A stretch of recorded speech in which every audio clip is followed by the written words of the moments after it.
filles, vous avez peut-être déjà entendu parler de masques protéinés. On les appelle également des masques fortifiants.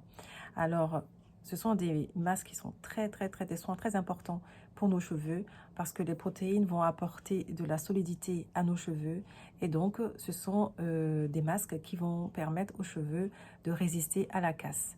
Alors, qu'est-ce qu'une protéine et comment les masques protéinés fortifiants agissent-ils sur nos cheveux? C'est ce dont je vais vous parler aujourd'hui. Je suis Fifi de ma nature crépue et je t'aide à avoir des cheveux crépus longs et en bonne santé. Je suis également biologiste et je suis convaincue que la science et l'éducation autour du cheveu sont les deux piliers sur lesquels nous devons nous appuyer pour aimer nos cheveux naturels et aimer les porter au quotidien. Je t'ai mis dans la barre de description un guide de soins que tu peux télécharger, télécharger gratuitement.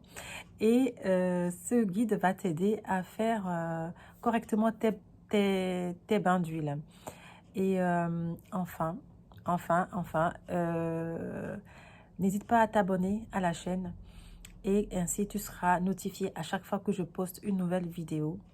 Et sache que je poste les vidéos tous les vendredis vers midi. Alors, sans plus tarder, entrons dans le vif du sujet. Alors, qu'est-ce qu'une protéine? Alors, en biologie, une protéine, c'est donc une macromolécule, c'est-à-dire une grosse molécule qui est constituée d'un enchaînement d'acides aminés. Alors, ça ne te dit peut-être rien, mais essaie d'imaginer les protéines comme les briques des murs d'une maison. La maison, c'est le corps humain et les protéines, ce sont les briques. Et donc, on comprend que les protéines entrent dans la structure de tous nos organes. D'ailleurs, elles sont appelées les briques de la vie. Donc, on va les retrouver dans les organes, dans tous nos organes comme la peau, les cheveux, le foie, le cœur, etc. Et la protéine structurelle la plus répandue dans le corps humain, c'est le collagène. Alors, tu as probablement déjà entendu parler du collagène. C'est la protéine qu'on trouve principalement dans la peau. Et donc, on la retrouve également dans tout ce qui est cosmétique autour du soin de la peau. Mais dans le cheveu, la protéine la plus répandue dans le cheveu, c'est la kératine. Et c'est également la deuxième protéine la plus répandue dans le corps humain. Donc, on va retrouver la kératine dans les cheveux, dans les poils et les ongles.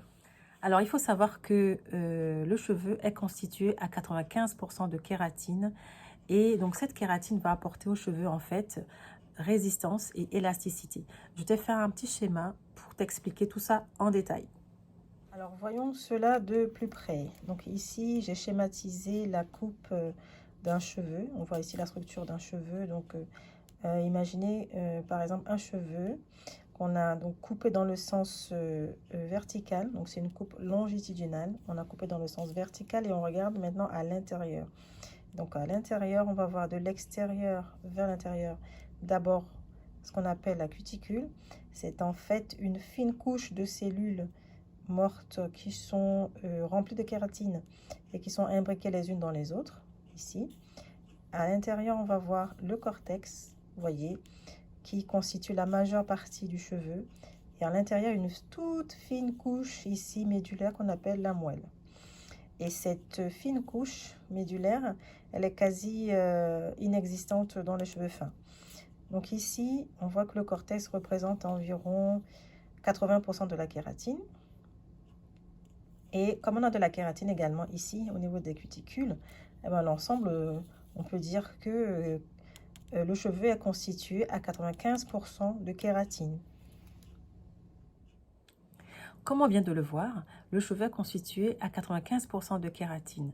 Mais cette kératine, cette quantité de kératine va diminuer progressivement au cours du temps. C'est-à-dire qu'elle diminue en fonction de l'exposition au vent, en fonction de l'exposition au frottement, par exemple, le frottement des cheveux contre les vêtements, contre l'oreiller, etc. Mais surtout, cette quantité diminue de façon significative lorsqu'on inflige de mauvais traitements aux cheveux. Par exemple, si vous faites des lissages, si vous faites des défrisages, si vous faites du blowout, c'est-à-dire que vous utilisez de la chaleur pour sécher vos cheveux, etc. Donc, tous ces traitements-là vont influer sur cette quantité de kératine dans le cheveu. C'est-à-dire que le cheveu va progressivement, petit à petit, s'affiner. Et cette quantité va aussi varier en fonction des changements hormonaux. Donc, pareil, le résultat, c'est que le cheveu va s'affiner. Et un cheveu qui n'est pas programmé pour tomber, en fait, va s'affiner petit à petit et tomber. En fait, donc, vous allez perdre des cheveux prématurément.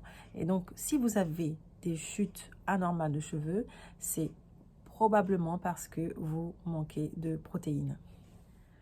Il est donc important de supplémenter cette baisse de kératine en apportant régulièrement des protéines sous forme de masque aux cheveux. Et attention, mais attention, trop de protéines va rendre le cheveu rigide et donc il va devenir dur comme un bâton et il va se casser. Donc il faut faire attention en fait à la fréquence à laquelle on apporte des protéines aux cheveux. Également faire attention au dosage. Donc deux choses, la fréquence et le dosage, c'est-à-dire la quantité, l'intensité de protéines qu'on va apporter aux cheveux. Et donc pour vous permettre d'atteindre cet objectif d'apporter la bonne quantité de protéines à vos cheveux, j'ai créé le programme CCLS, Cheveux crépus longs et sains. Et c'est un programme personnalisé. Et donc, comme il est personnalisé, il tient compte des facteurs internes et externes qui sont propres à vous et qui vont, ces facteurs-là, donc on va tenir compte de ces facteurs pour apporter à vos cheveux précisément la quantité de protéines dont ils ont besoin à l'instant T. Merci d'avoir regardé cette vidéo. N'hésite pas à t'abonner à la chaîne et à liker cette vidéo si elle t'a été utile. Et je te dis à bientôt dans la prochaine vidéo.